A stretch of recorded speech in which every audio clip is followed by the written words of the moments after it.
En ce qui concerne le FFS, évidemment, je ne suis pas son porte-parole. Mais tout ce que je peux vous dire, c'est que, par exemple, c'est le plus ancien parti d'opposition, il a été créé dans le cadre du parti unique, où c'était interdit d'avoir les partis. Donc, on ne peut pas dire qu'il est jeune dans, ou qu'il n'est pas sincère dans l'opposition. Seulement, il y a chez le FFS un problème de cohérence. Je vais vous dire pourquoi. 1997, quand il y a eu les élections, il se trouvait que j'étais de passage à Paris, et il y a eu une émission organisée par LCI, où ils ont eu en duplex le président du FFS, qui déclare à partir de Lausanne, ces élections ont été truquées, nous avons la preuve.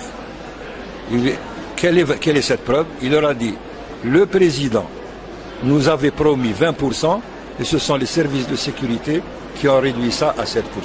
Alors, voyez un peu la situation kafkaïenne de l'Algérie, où l'un des politiciens les plus chevronnés, les plus anciens, un des chefs historiques, se fait rouler dans la farine de cette manière-là, c'est-à-dire qu'il démontre lui-même que les élections ont été truquées, alors qu'il a donc participé à ce trucage, puisqu'il a tenu la promesse du président de lui donner 20%.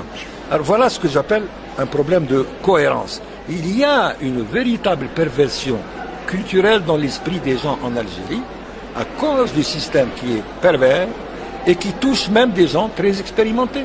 Le FFS, je le tiens comme un des réservoirs les plus riches en ressources humaines démocratiques. Bien que, ce que je reproche aussi, il se soit réduit volontairement à une région. J'ai toujours dit que si le FFS veut jouer un rôle national, il faut qu'il sorte du ghetto kabyle.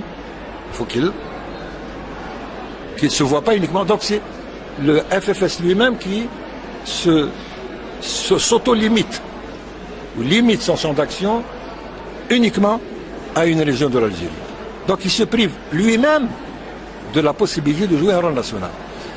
Et deuxièmement, il y a ce perpétuel aller-retour vers la méfiance vis-à-vis du régime, mais vers aussi une naïveté vis-à-vis du régime. Si le FFS croit que les prochaines élections seront libres, il se trompe, à moins qu'il soit décidé à rentrer résolument dans une combine, comme cela a été en 1997, de l'aveu même du président, et d'auquel cas, ce n'est plus le FFS.